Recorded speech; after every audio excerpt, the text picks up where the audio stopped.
سب سے چھوٹی مخلوقات میں ایک چونٹی بھی ہے، ان کی بھی زبان ہوتی ہے۔ خداوند متعال نے جیسا کہ بیان فرمایا حتی اذا اتوا علی وادی النمل، لشکریان سلیمان جب وادی نمل میں پہنچے، چونٹیوں کی سرزمین، تو قالت نملۃ، ایک چونٹی نے کہا یا ایھا النمل، اے چونٹیو، ادخلوا مساکنکم، اپنے اپنے گھروں میں، اپنے اپنے بلوں میں داخل، اپنے اپنے سوراخوں میں داخل ہو جاؤ۔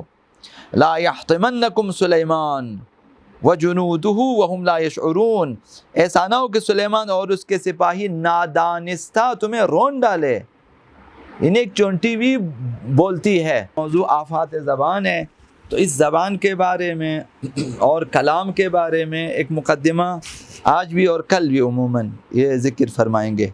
تو آج بھی 2 پیراگراف میں جو ہے یہ مقدمہ ہم آپ کی خدمت میں عرض کریں گے، ایک ترجمے کی حد تک۔ جیسا کہ عرض کیا کل مقدمے میں عرض کیا کہ جرائم زبان اور آفات زبان اس قدر مہم ہے انسان کے لیے کہ جتنا نعمت بیان و کلام اس سے زیادہ مہم ہے۔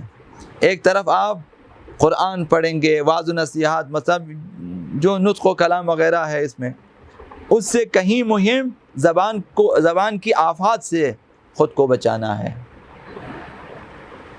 تو آج نعمت بیان کے بارے میں ایک مقدمہ ہے، وہ عرض کر دیتے ہیں۔ نعمت بیان مہم ترین نعمت ہائے الہی میں شمار ہوتی ہے۔ خداوند متعال کی نعمتوں میں مہم ترین نعمت ایک مہم ترین نعمت کلام، نعمت بیان ہے۔ انسان بیان کرنا جانتا ہے۔ علمہ البیان، خداوند متعال نے انسان کو بولنا سکھایا ہے، بیان کرنا سکھایا ہے۔ بہرحال بہت ہی ارزشمند ہے۔ فقہا اور فلاسفہ جو انسان جو ہیں، انہوں نے نطق یعنی کلام کو، بات کرنے کو مظہر تعقل و تفکر جانا ہے۔ جب آپ نے سوچا، تعقل کیا، تفکر کیا، اس کا مظہر یہی ہے کہ آپ بیان کرتے ہو، انہی چیزوں کو آپ بیان کرتے ہو۔ اس لحاظ سے نطق اور کلام کو اور بیان کو جو ہے فصل ممیز انسان قرار دیا ہے۔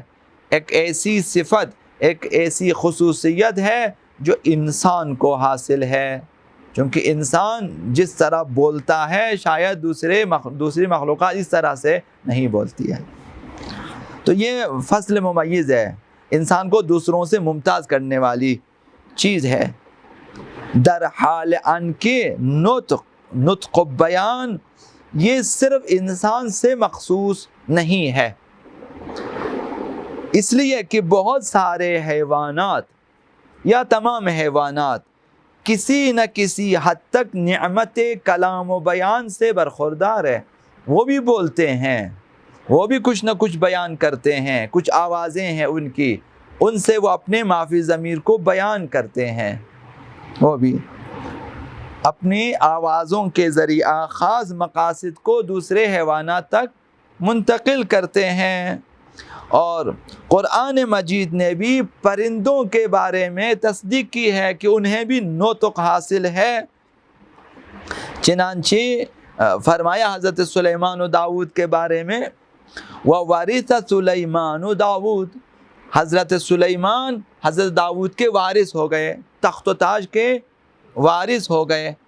وقال، اور فرمایا، یا ایھا الناس، اے لوگو، علمنا منطق الطیر، لوگو ہمیں پرندوں کی زبان سکھائی ہے خدا نے۔ یہ ایک جو ہے خاص صفت ہے کہ حضرت سلیمان و داؤد علیہ السلام، حضرت سلیمان نے فرمایا کہ خدا نے ہمیں پرندوں کی بولی سکھا دی ہے کہ ہم ان کی بولی سمجھ لیتے ہیں۔ وَأُوتِينَا مِن كُلِّ شَيْءٍ، ہمیں ہر نعمت سے خدا نے نوازا ہے۔ إِنَّ هَذَا لَهُوَ الْفَضْلُ الْمُبِينُ، اور یہ بہت ہی واضح فضیلت ہے، فضل الہی ہے ہمارے اوپر۔ تو پرندوں کو بھی خدا نے بولنا سکھایا ہے، اور ان کی بولی حضرت سلیمان علیہ السلام کو سکھایا ہے کہ پرندے جو کچھ بولیں گے حضرت سلیمان مثلاً سمجھ لیتے ہیں۔ اب یہ حضرت سلیمان، حضرت آقا امیر المؤمنین علی علیہ الصلوۃ والسلام نے ابن عباس سے فرمایا، ان اللہ علمنا منطق الطیر، خدا نے ہمیں یعنی ہم اہل بیت کو پرندوں کی زبان سکھا دی ہے، کما علمہ سلیمان ابن داود، جس طرح حضرت سلیمان بن داود کو خدا نے پرندوں کی زبان سکھائی، ہمیں بھی سکھائی ہے۔ اور اس پر اضافہ یہ بھی وَمَنْطِقَ كُلِّ دَابَّةٍ، ہر جنبندہ کی زبان ہمیں سکھا دی ہے۔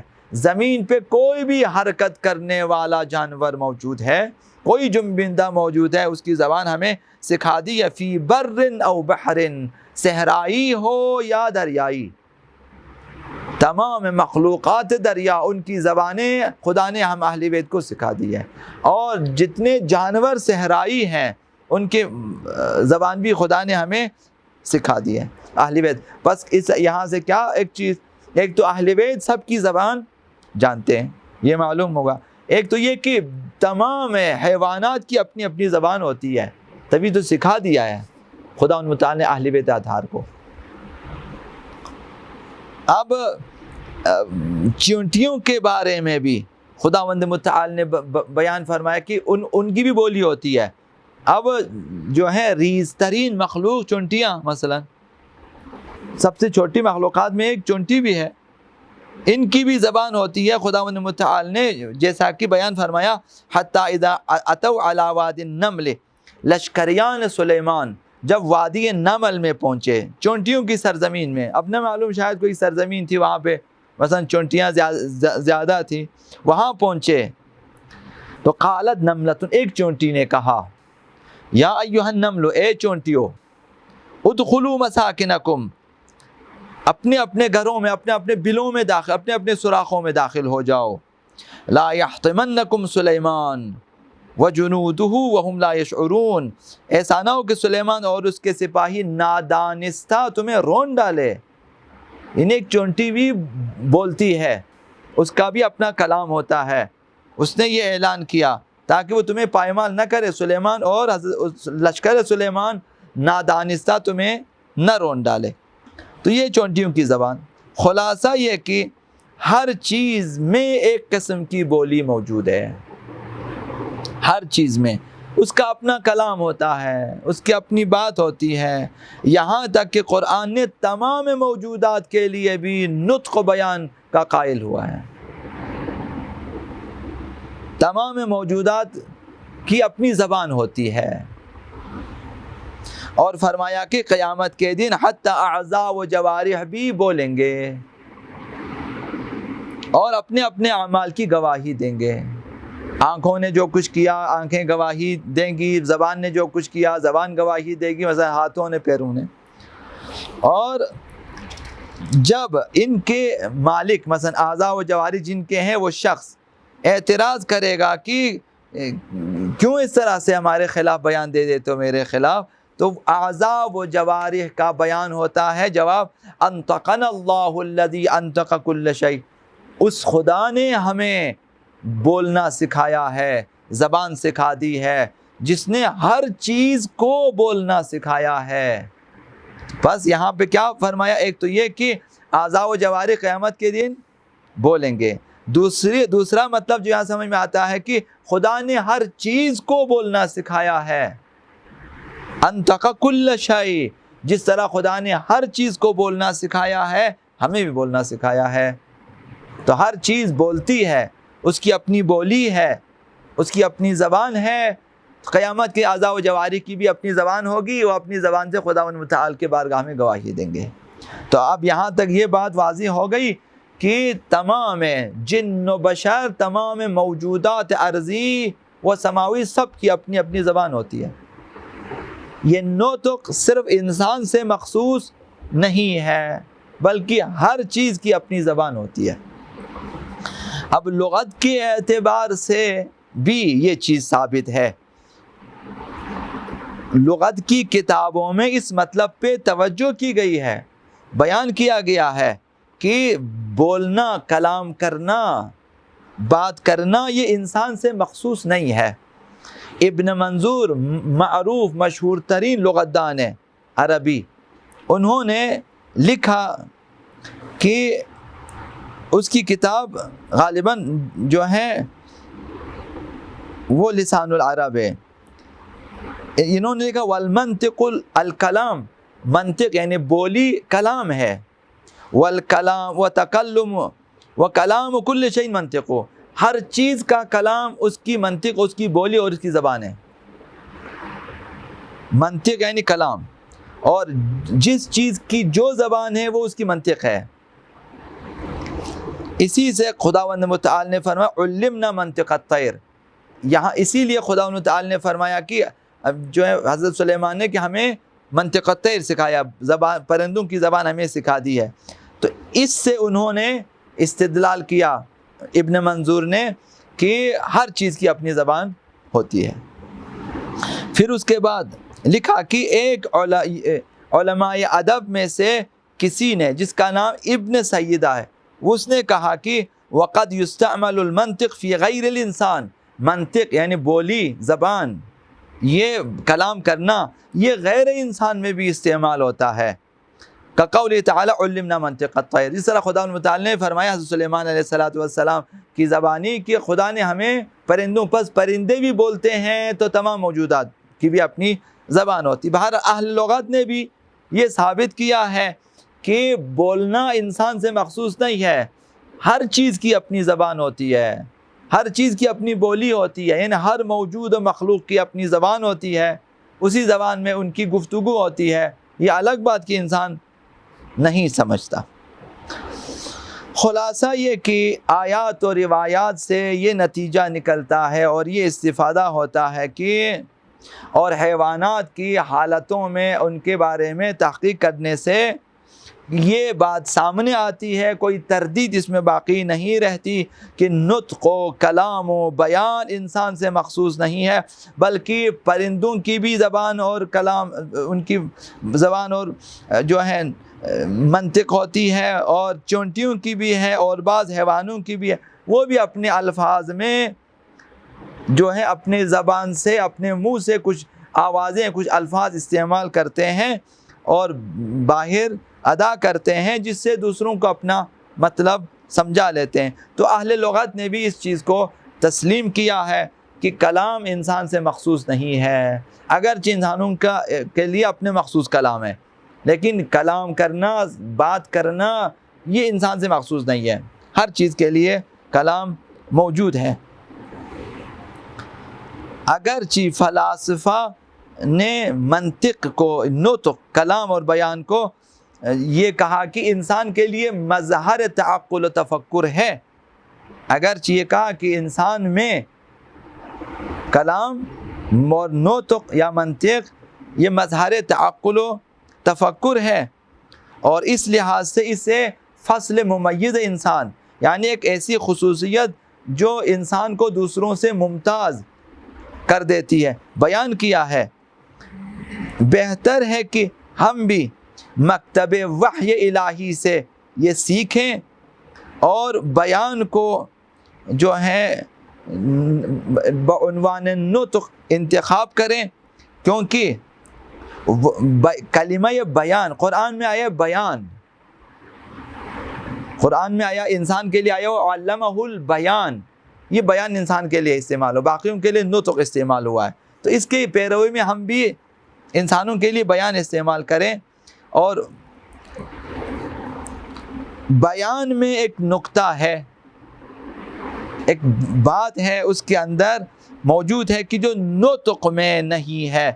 بیان یعنی آشکار کرنا اور کلام کرنا، اس طرح سے کہ اس طرح سے بیان کرنا کہ جو کچھ ما فی الضمیر میں اور باطن انسان میں موجود ہے اس بات کے ذریعے آشکار ہو جائے۔ اور قوہ تعقل، اگر قوہ تعقل و قوہ تفکر نہ ہوتا تو انسان اپنے ما فی الضمیر کو بیان نہ کر سکتا۔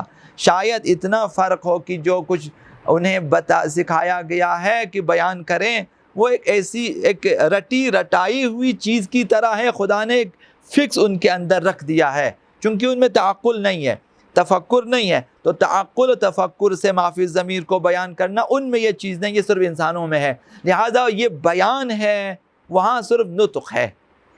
تو انسانوں کے لیے بیان ہے اور باقیوں کے لیے نطق و کلام اور منطق ہے، یعنی وہ بات کرتے ہیں سکھایا گیا ہے وہی بیان کرنا ہے اور دوسروں نے بھی وہی سمجھنا ہے. زیادہ تعقل و تفکر نہیں ہے, لہذا ان کی زبان بھی محدود ہے, زیادہ نہیں ہے. تو یہ انسان سے مخصوص ہے. اگر انسان میں قوہ تعقل اور قوہ تفکر نہ ہوتا تو انسان اپنے احساسات و تجربیات کو جو ہے جمع کر کے دوسروں تک نہیں پہنچا سکتا تھا, اور مطالب اپنے تجربہ تاریخ وغیرہ سب کو جمع کر کے کتابوں کی شکل میں منظم کر کے یہ اس طرح اظہار نہیں کر سکتے تھے. پس اساس اور مبنائے نطق اور مبنائے بیان انسان میں قوہ عاقلہ ہے, اور یہ انسان کے قوہ تفکر و تدبر کے ساتھ شدیداً ربط رکھتا ہے اور وابستگی ہے.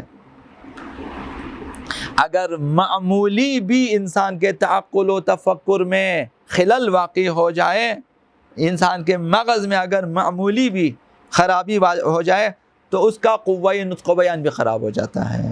تو باقیوں میں یہ چیز شاید نہیں ہے کہ وہ تعقل کرے, تفکر کرے, سوچے, پھر معافی ضمیر میں پیدا کر کے بیان کرے. ان میں ایسی چیز نہیں ہے. انہیں جو چیز سکھائی گئی ہے بس اسی طرح سے وہ بیان کرتے ہیں. تعقل و تفکر ان میں نہیں ہے.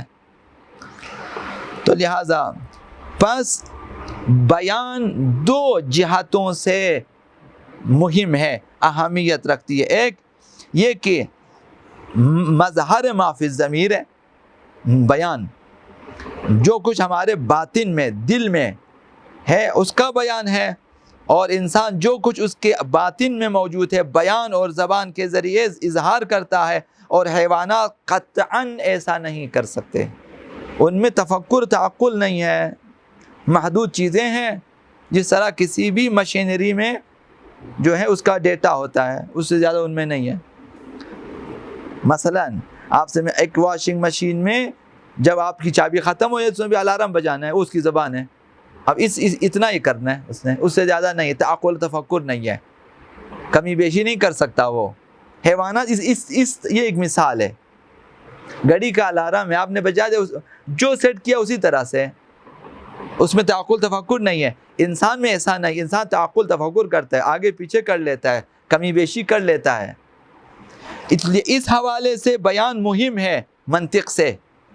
اور دوسری چیز قوہ بیان مبین قوہ تفکر و تعقل ہے انسان میں, اور بے جہت نہیں ہے کہ خداوند متعال نے تعلیم قرآن کے بعد اور انسان کے لیے بیان سکھایا. اور خداوند متعال نے فرمایا کہ الرحمن علم القرآن, الرحمن خداوند متعال علم القرآن, قرآن کو سکھایا.